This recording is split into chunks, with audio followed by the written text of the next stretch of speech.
Hi, ഞാൻ Salu. Gardening videos ഇഷ്ടമാണെങ്കിൽ channel subscribe ചെയ്ത് സപ്പോർട്ട് ചെയ്യുക. ഇന്നത്തെ വീഡിയോ ഒരുപാട് പേര് റിക്വസ്റ്റ് ചെയ്തൊരു വീഡിയോ ആണ്. മഴക്കാലത്ത് എങ്ങനെ ഹാങ്ങിങ് പ്ലാന്റ് സംരക്ഷിക്കാം എന്നതിനെക്കുറിച്ചാണ്. പലതരത്തിലുള്ള ഹാങ്ങിങ് പ്ലാന്റ്സ് നമ്മളുടെ ഗാർഡനിലുണ്ട്.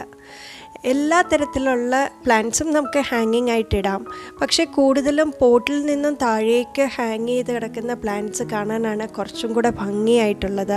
അല്ലെങ്കിൽ നല്ല ബുഷി ആയിട്ട് നിൽക്കുന്ന മണി പ്ലാന്റ്സും ഒക്കെ വെക്കുന്നത് കുറച്ചും കൂടെ ഒരു ഭംഗിയാണ്.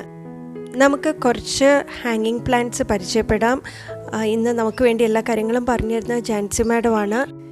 ചെടികളുടെ മഴക്കാല സംരക്ഷണത്തെപ്പറ്റി 2-3 വീഡിയോസ് നമ്മൾ ചെയ്തിട്ടുണ്ടായിരുന്നു. 10 മണി ചെടികളെ എങ്ങനെ സംരക്ഷിക്കണമെന്നും, അതുപോലെ ബൊഗെയിൻ വില്ല, അതുപോലെ പെറ്റൂനിയ, ഇതിൻ്റെയൊക്കെ വീഡിയോസ് നമ്മൾ അപ്ലോഡ് ചെയ്തിട്ടുണ്ടായിരുന്നു. കണ്ടിട്ടില്ലാത്തവരുണ്ടെങ്കിൽ നമ്മൾ ഡിസ്ക്രിപ്ഷൻ ബോക്സിൽ കൊടുക്കുന്നതാണ്.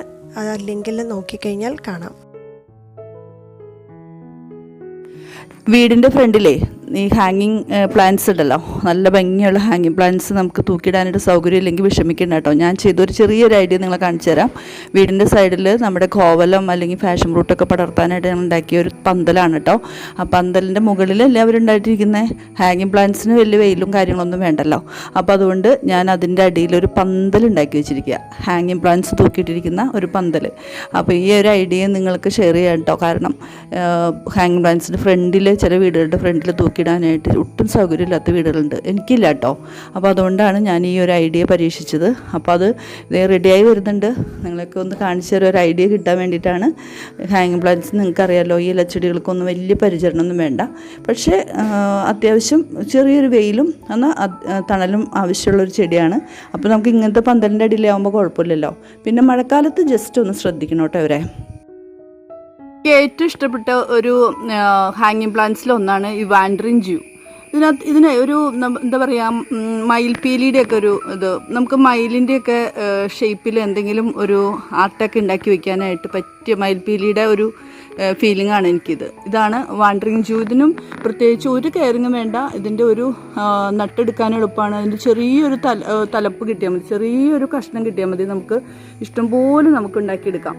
അപ്പോൾ ഇതും ഇതുപോലെ മഴക്കാലത്ത് നമുക്ക് പൂക്കളില്ലല്ലോ. അപ്പോൾ ഇവയെ കൂടുതൽ സ്നേഹിക്കുകയാണെങ്കിൽ നമുക്ക് വീട്ടിൽ എപ്പോഴും ഒരു അലങ്കാരമായിട്ട് ഇത് ഉണ്ടാക്കി കിടക്കും കേട്ടോ. അതുപോലെ മഴക്കാലത്ത് ടർട്ടിൽ വൈനൊക്കെ ഉണ്ടല്ലോ, നമ്മൾ കൂടുതലും മഴ നനയാനിട്ട് കഴിഞ്ഞാൽ ചെറിയൊരു ചീച്ചിൽ വരും കേട്ടോ. ഞാനിത് മഴയത്താണ് ഇട്ടിരിക്കുന്നത്. ഇതിന് കണ്ടോ, ഇതിനകത്ത് ചെറുതായിട്ട് ഇലകളൊക്കെ പഴുത്ത് തുടങ്ങി, മഞ്ഞ കളറായി തുടങ്ങി. 2 കാര്യങ്ങളുണ്ട്. ഒന്ന്, വെയിൽ കൂടിയാലും ഇതുപോലെ വരും. അതുപോലെ മഴക്കാലത്ത് വെള്ളം കൂടുതൽ വീണ് ഇങ്ങനെ ചീഞ്ഞു പോകണ പോലെ മഞ്ഞ കളറിൽ വന്ന് ഇലകൾ ചീഞ്ഞു പോകും. അപ്പോൾ അതുകൊണ്ട് അതൊന്ന് ശ്രദ്ധിക്കണം. വെള്ളമാണോ കൂടുതൽ വരുന്നത് അതോ വെയിലാണോ എന്നുള്ളത് പ്രത്യേകം ശ്രദ്ധിക്കണം. പിന്നെ ഇവയ്ക്ക് ഒരു പ്രശ്നം എന്ന് വെച്ചാൽ, ഇത്രയും നല്ല ഹെൽത്തി ആയിട്ട് ഉണ്ടാവാനായിട്ട് നമ്മൾ ഇടയ്ക്ക് എന്തെങ്കിലും ഒരു ഫെർട്ടിലൈസർ ദ്രാവക രൂപത്തിൽ ഒഴിച്ചു കൊടുക്കണം. അത് നമ്മുടെ സബോളത്തൊണ്ടും പഴത്തൊലി, ഉള്ളിത്തൊണ്ടൊക്കെ ഇട്ട് വയ്ക്കുന്ന വെള്ളം ആകാം, അതല്ലാന്നുണ്ടെങ്കിൽ ചാണകത്തെളിയാകാം, അല്ലെങ്കിൽ നമ്മുടെ കപ്പലിൻ്റെ പിണ്ണാക്ക് പൊളിപ്പിച്ചിട്ട് അതിൻ്റെ തെളിയാകാം. അതൊക്കെ ഒഴിച്ചു കൊടുക്കുമ്പോൾ ഇവയ്ക്കൊന്ന് കുറച്ച് ഇടയ്ക്ക് വല്ലപ്പോഴും ഒന്ന് ഒഴിച്ചു കൊടുത്താൽ നല്ല ഹെൽത്തി ആയിട്ട് ഇതുപോലെ വളരും കേട്ടോ. ഇത് നമ്മുടെ ബാസ്ക്കറ്റ് പ്ലാന്റ് കേട്ടോ. ഞാൻ ഇതിൻ്റെ ഒരു വീഡിയോ ചെയ്തിരുന്നു. ബാസ്ക്കറ്റ് പ്ലാന്റ് കണ്ടല്ലോ, ഇങ്ങനെ നിറയെ തൂങ്ങി ഇങ്ങനെ നമുക്ക് നല്ല ഭംഗിയായിട്ട് കിടക്കും. ഈ ചെടിയുടെ ഒരു പ്രത്യേകത ഇതാണ്. ഇതിൻ്റെ പൂക്കൾ പോലെ തോന്നും നമുക്ക് ഇതിൻ്റെ ഈ ഹാങ് ചെയ്ത് കിടക്കുന്ന ഈ റൗണ്ടിൽ ഇങ്ങനെ നിറഞ്ഞുണ്ടായി കിടക്കുന്നത് കാണാനായിട്ട്. ഇതിനും പ്രത്യേകിച്ച് ഒരു വളപ്രയോഗവും കാര്യമായിട്ട് വേണ്ട, വലിയ കെയറിങ്ങും വേണ്ട. ജസ്റ്റ് ഒന്ന് ഇടയ്ക്ക് നനയ്ക്കുക. നമ്മൾ കൊടുക്കുന്ന ലിക്വിഡ് രൂപത്തിലുള്ള ഫെർട്ടിലൈസർ കൊടുത്താൽ മാത്രം മതിയാവും. Basket plant.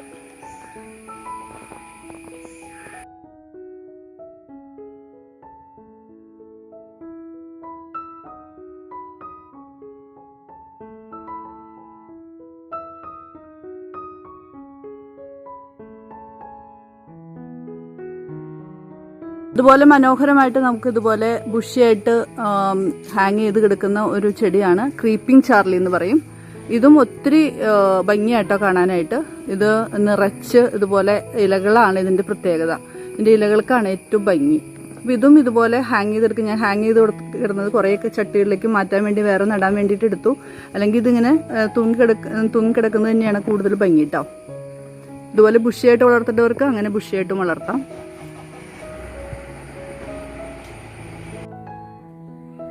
അതുപോലെ ഇതൊക്കെ നമ്മൾ വെർട്ടിക്കൽ ഗാർഡന് ഉപയോഗിക്കുന്ന ചെടിയാണ് കേട്ടോ. ഇതും ഇതുപോലെ വെക്കാം നമുക്ക്. വെർട്ടിക്കൽ ഗാർഡൻ ഇല്ലയെന്ന് ഓർത്ത് കുഴപ്പമില്ല.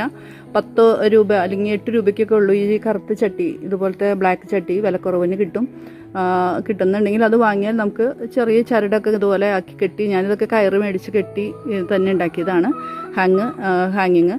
അപ്പോൾ ഇതുപോലെ ആക്കിയിട്ടാലും ഭംഗി കേട്ടോ. അതുപോലെ ഇതൊരു ബിഗോണിയ പ്ലാന്റ് ആണ് കേട്ടോ. ഇതും നമുക്ക് ഇതുപോലെ ചട്ടിയിൽ ഹാങ് ചെയ്തിടാം. ഞാനിത് ഹാങ് ചെയ്ത് കഴിഞ്ഞാൽ ഭംഗിയാവും എന്നുള്ളൊരു സംശയത്തിമായിരുന്നു. എനിക്കൊരു ചെറിയ തണ്ട് കിട്ടിയതാണ്. അപ്പോൾ ഇത് ഹാങ് ചെയ്തിട്ട് ഇപ്പോൾ ഇതിൻ്റെ ഇലയുടെ ഭംഗിയും അതുപോലെ ഇടയ്ക്ക് ഇതിനകത്ത് പൂവുണ്ടാവുന്നത് കാണാനായിട്ട് നല്ല രസമാണ് കേട്ടോ. കലാസിയ റെപ്പൻസ് എന്ന് പറഞ്ഞാൽ ഈ ചെടിയും വയലറ്റ് ഷെയ്ഡുള്ള ഇലകളുടെ ഭംഗിയാണ്. അത് മാത്രമല്ല ഒരു ബോളായിട്ട് നമുക്ക് കിട്ടും. ഇതുണ്ടോ? അപ്പോൾ ഈ ചെടി മഴയത്ത് പ്രശ്നമാണ്. കൂടുതൽ മഴ നനയോ വെള്ളം കെട്ടിക്കിടക്കുകയോ ചെയ്ത് കഴിഞ്ഞാലും ഇതിൻ്റെ ഇതുപോലെ തണ്ടുകൾ കെട്ടുപോകാൻ സാധ്യതയുണ്ട്. ഇതിപ്പോൾ ഞാൻ നടാനായിട്ട് എടുക്കുകയാണ്. കാരണം ഇങ്ങനെ കെട്ടുപോയാൽ പിന്നെ നമ്മൾ ആ ചട്ടിയിൽ നിന്ന് മാറ്റി വേറെ ചട്ടികളിലേക്ക് ഇതിൻ്റെ തണ്ടുകൾ നടാന്നുള്ളത് മാത്രമേ ഉള്ളൂ. വളരെ എളുപ്പമാണ്. മണ്ണും കുറച്ച് ചകിരിച്ചോറും ചേർന്ന ഒരു പോട്ടി മിശ്രിതത്തിലേക്ക് വേണമെങ്കിൽ കുറച്ച് ചാണകപ്പൊടി ചേർക്കാം. ഇല്ലെങ്കിൽ ഇവയ്ക്ക് അധികം വലിയ വളത്തിൻ്റെ ആവശ്യമൊന്നുമില്ല. പിന്നെ നല്ല കരുത്തോടുകൂടി നിൽക്കുക. നമ്മൾ ഇടയ്ക്ക് എന്തെങ്കിലും ഫെർട്ടിലൈസർ, ഇപ്പം ഞാൻ പറഞ്ഞ ദ്രാവക രൂപത്തിലുള്ള എന്തെങ്കിലുമൊക്കെ ഒന്ന് ഒഴിച്ചു കൊടുത്താൽ മതിയാകും. അപ്പോൾ ഇതും ഒന്ന് ശ്രദ്ധിക്കണം മഴയത്ത് കേട്ടോ. കൂടുതൽ വെയിൽ കൂടിയാലും ഇവിടെ ഇലയുടെ ഭംഗി പോകും. ഈ വീടിരിക്കുന്ന ഈ തൊടിയിലെ ഈ പറമ്പിൽ ഒത്തിരി മരങ്ങളും അതുപോലെ ചെടികളും അങ്ങനെ നമ്മളൊരു ഗ്രാമപ്രദേശമാണ്. അപ്പോൾ ഈ മരങ്ങളിലൊക്കെ നിറയെ മഴക്കാലം കൂടി ആയപ്പോൾ ചിവീടുകളുടെ ഭയങ്കര സൗണ്ടാട്ടോ. ഞാൻ ഏത് വീട് നിങ്ങൾക്ക് അനുഭവപ്പെട്ട് കാണും, ഞാൻ പറയുന്നതിലും വലിയ ഒച്ചയിലായിരിക്കും ചിവീടുകൾ കരയണേ. അപ്പോൾ അതുകൊണ്ട് വീഡിയോ എടുത്തതിന് ശേഷം റെക്കോർഡ് ചെയ്യാനേ ഇപ്പോൾ പറ്റുള്ളൂ. അപ്പോൾ എന്തെങ്കിലും ചെറിയൊരു മിസ്റ്റേക്കൊക്കെ ഉണ്ടെങ്കിൽ ഒന്ന് ക്ഷമിച്ചേക്കിട്ടോ. പിന്നെ നമുക്ക് കുറച്ച് ഹോയുണ്ട്, അതുപോലെ മണി പ്ലാന്റിൻ്റെ കുറച്ച് വെറൈറ്റീസ് ഉണ്ട്. ഒക്കെ കുറേച്ചേ ഉള്ളൂ. ഇപ്പോഴാണ് എനിക്ക് ഹാങ്ങിങ് പ്ലാന്റ്സിനോട് കൂടുതൽ ഇഷ്ടം തോന്നി തുടങ്ങിയത് കേട്ടോ. ഇതുപോലെ പന്തലായിട്ട് നമുക്ക് നിറച്ച് ഒരു ഹാങ്ങിങ് പ്ലാന്റ്സിൻ്റെ പന്തൽ തന്നെ നമുക്ക് തീർക്കാം. ഒത്തിരി ഭംഗിയാണ് ഇത് കിടക്കുന്നത് കാണാൻ. ഇപ്പോൾ ഈ മഴക്കാലത്ത് ഏറ്റവും ഭംഗി ഈ ഇലച്ചെടികൾക്കായിരിക്കും. കാരണം അവർക്ക് ആവശ്യമായിട്ടുള്ള വെയിൽ, ആവശ്യമായിട്ടുള്ള തണൽ ഇതെല്ലാം കിട്ടുന്ന ഒരു സമയമാണ്. അപ്പോൾ ഇവ നല്ല ഉഷാറായിരിക്കും കേട്ടോ.